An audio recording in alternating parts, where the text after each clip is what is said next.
नमस्कार, आप देख रहे हैं इंडियन न्यूज और मैं हूं नव्या। आज से चैत्र नवरात्र की शुरुआत हो चुकी है और कलश स्थापना के बाद मां दुर्गा की प्रथम स्वरूप मां शैलपुत्री की पूजा की जाती है। इस विशेष कार्यक्रम में हम आपको बताएंगे माता के अलग अलग स्वरूप के बारे में। तो आइए इस दिव्य यात्रा की शुरुआत करते हैं। माता शैलपुत्री का स्वरूप बेहद शांत और सरल है। माता के एक हाथ में त्रिशूल और दूसरे हाथ में कमल शोभा दे रहा है। माँ अपने नंदी नामक बैल पर सवार होकर संपूर्ण हिमालय पर विराजमान है। इसलिए माता शैलपुत्री को वृषोरोधा और उमा के नाम से भी जाना जाता है। ये वृषभ वाहन शिवा का ही स्वरूप है और शैलपुत्री समस्त वन जीव जंतुओं की रक्षक भी है। माता शैलपुत्री ने घोर तपस्या करके भगवान शिव को प्रसन्न किया था। शैलपुत्री के अधीन वे समस्त भक्तगण आते हैं जो योग, साधना, तप और अनुष्ठान के लिए पर्वतराज हिमालय की शरण लेते हैं। माँ अपने भक्तों की हमेशा मनोकामना पूरी करती है और साधक का मूलाधार चक्र जागृत होने में सहायता मिलाती है।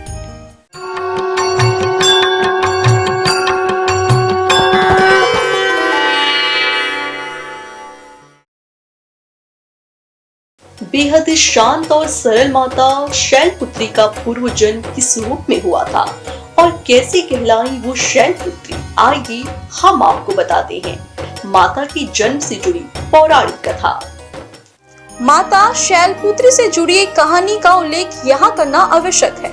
प्राचीन काल में जब सती के पिता प्रजापति दक्ष यज्ञ कर रहे थे तो उन्होंने सारे देवताओं को इस यज्ञ में शामिल होने के लिए आमंत्रित किया, लेकिन अपने जामा माता भगवान महादेव और भगवान पुत्री सती को आमंत्रित नहीं किया। लेकिन सती की अपने पिता के यज्ञ में जाने की बहुत इच्छा थी।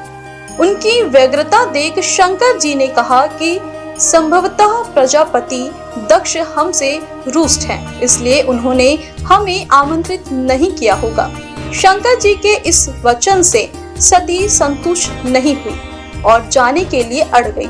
उनकी जिद देखकर भगवान शंकर ने उन्हें वहां जाने की अनुमति दे दी। सती जब अपने पिता के घर पहुंची तो सिर्फ मां ने ही उन्हें स्नेह दिया, बाकी सदस्यों ने उनसे ठीक से बात नहीं की और व्यंग्यात्मक छिंटाकशी भी की। दक्ष ने भी शंकर के प्रति कुछ बातें कही जो सती को उचित नहीं लगी। अपने पति का तिरस्कार होता देख उन्होंने योगाग्नि से अपने आप को भस्म कर लिया। जब शंकर को सती के भस्म होने के बारे में पता चला तो वे क्रोधित हो गए और उन्होंने दक्ष के यज्ञ को विध्वंस करवा दिया। यही सती अगले जन्म में शैलराज हिमालय के पुत्री के रूप में जन्मी और शैलपुत्री कहलाई।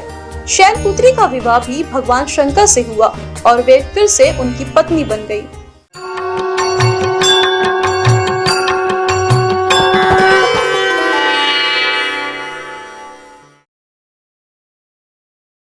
मां शैलपुत्री की पूजा विधि क्या है और इसे सही तरीके से कैसे किया जाता है और क्या है माता को सबसे प्रिय, आइए जानते हैं।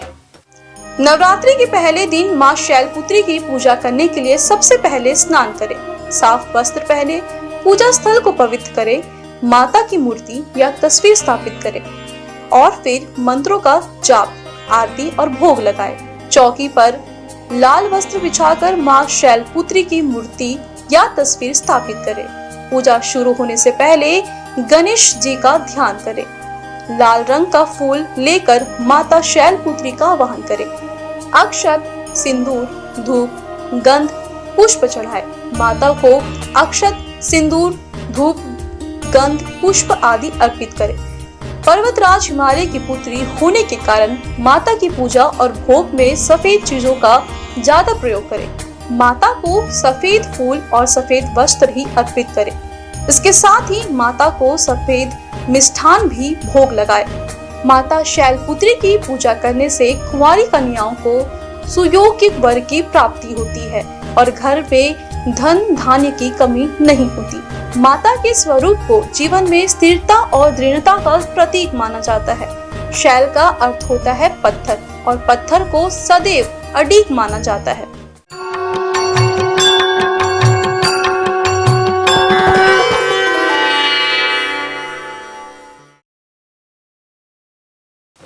नवरात्रि के दौरान कुछ विशेष नियमों का पालन करना चाहिए। क्या करें और क्या ना करें, इस बात का भी विशेष ख्याल रखना होता है, बेहद जरूरी, जो हम आपको बताएंगे। माता की भक्ति के साथ साथ सात्विक भोजन करना चाहिए और माँ की भक्ति में रहना चाहिए। घर में स्वच्छता बनाए रखें और दिन में एक बार दुर्गा सप्तशती का पाठ करें। निर्धनों और जरूरतमंदों को भोजन और दान दें। लहसुन, प्याज, मांस, मदिरा का सेवन ना करें। क्रोध, लोभ और नकारात्मक विचारों से दूर रहें। कटु वचन और किसी का अपमान ना करें।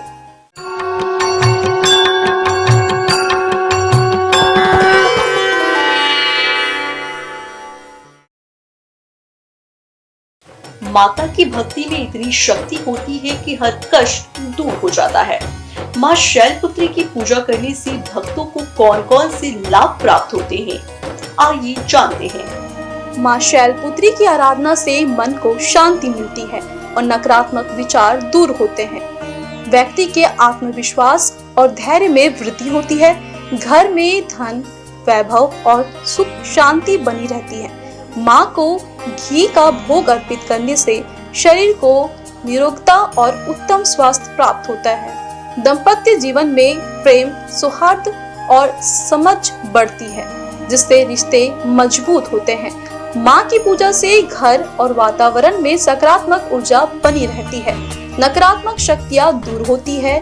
जीवन में आने वाली बाधाएं और डर समाप्त हो जाते हैं। साधकों और योगियों के लिए ये पूजा आत्मिक जागरण और आध्यात्मिक उन्नति में सहयोग होती है। माँ की पूजा करने से व्यक्ति के बुरे कर्मों का नाश होता है और जीवन में सकारात्मक बदलाव आते हैं।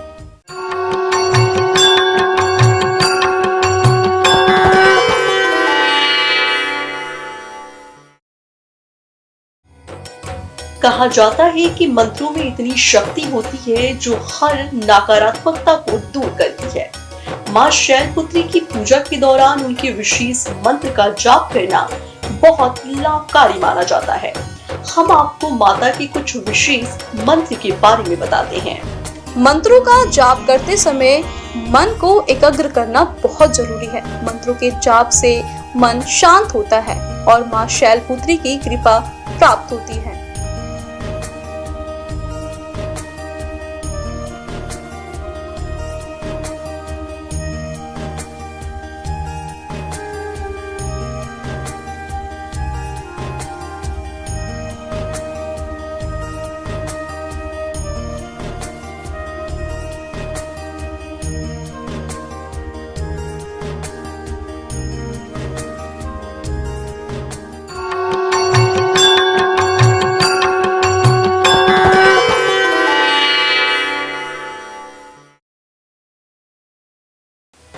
क्या आपको पता है देश का सबसे प्राचीन मंदिर जहां खुद विराजमान है माँ शैलपुत्री, नवरात्रि के पहले दिन देती है साक्षात दर्शन।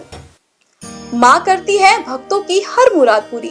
वैवाहिक जीवन में आने वाली परेशानी भी हो जाती है दूर। जहाँ खुद शिव विराजमान रहते हैं, वहाँ से आदि शक्ति कैसे दूर हो सकती है। शिव की नगरी काशी में इसका सबसे बड़ा उदाहरण देखने को मिलता है।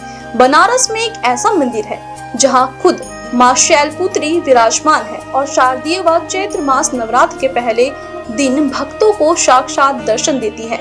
सिटी स्टेशन से 4 किलोमीटर दूर स्थित माँ शैलपुत्री के मंदिर में नवरात्र के पहले दिन आस्था का समंदर उमड़ता है और माँ शैलपुत्री मंदिर बेहद प्राचीन है और यह इतना पुराना मंदिर है कि यहाँ पर लोगों को इस बात की जानकारी नहीं है कि मंदिर को कब व किसने स्थापित किया। मंदिर के सेवादार और पंडित जी महाराज के द्वारा ये कहा जाता है कि राजा शैलराज के यहाँ पर माता शैलपुत्री का जब जन्म हुआ था, उनके जन्म के समय नारद जी वहाँ पर पहुँचे थे और कहा था कि यह पुत्री बहुत गुणवान है और भगवान शिव के प्रति आस्था रखने वाली होगी। इसके बाद जब माता शैलपुत्री बड़ी हुई तो वह भ्रमण पर निकल गई। मन में शिव के प्रति आस्था थी, इसलिए वह उनकी नगरी काशी पहुंची। यहाँ वह वरुणा नदी के किनारे की जगह उन्हें बहुत अच्छी लगी। इसके बाद माता शैलपुत्री यहीं पर तप करने लगी। कुछ दिन बाद पिता भी यहाँ आए तो उन्होंने देखा कि उनकी पुत्री आसन लगाकर तप कर रही है। इसके बाद राजा शैलराज भी वहीं पर आसन लगाकर तप करने लगे। बाद में पिता व पुत्री के मंदिर का निर्माण हुआ। मंदिर में नीचे पिता राजा शैलराज शिवलिंग के स्वरूप में विराजमान है, जबकि उसी गर्भगृह में माता शैलपुत्री ऊपर के स्थान में विराजमान है। कहा जाता है कि मां शैलपुत्री ने फिर से पार्वती के रूप में जन्म लिया था और फिर उनका महादेव से वहां के महाराज का ये दावा है कि दुनिया में अन्य कहीं भी ऐसा मंदिर नहीं होगा। माता यहाँ पर खुद विराजमान है, जबकि अन्य कहीं पर माता के विराजमान होने की बात सामने नहीं आई है। उन्होंने कहा कि बाल अवस्था में माता तप करने के लिए बैठ गई थी, इसलिए अन्य कहीं जाने की संभावना नहीं हो सकती। दोनों नवरात्र के पहले दिन माता शैलपुत्री माता पार्वती व दुर्गा के 9 रूप का दर्शन देती है। जो भक्त नवरात्र के पहले दिन मां का दर्शन कर लेते हैं, उसे आदि शक्ति के सभी रूपों का दर्शन मिल जाता है।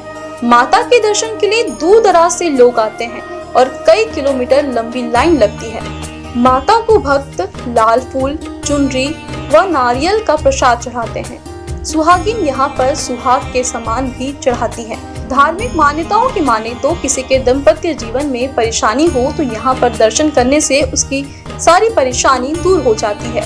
इसके अतिरिक्त माता अपने भक्तों के सभी कष्टों को दूर करने के साथ उनकी मुराद पूरी करती है।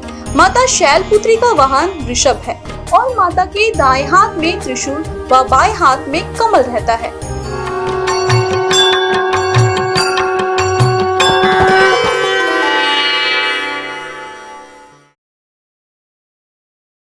तो इस प्रकार नवरात्रि के पहले दिन मां शैलपुत्री की पूजा करने से हमारे जीवन में सुख, शांति और समृद्धि आती है। मां से प्रार्थना करना चाहिए कि वे हमें शक्ति, साहस और सफलता प्रदान करें। आप ऐसे ही इंडियन न्यूज पर जुड़े रहें। हम लाते रहेंगे आपके लिए ऐसे ही आध्यात्मिक और रोचक कार्यक्रम। जय माता दी।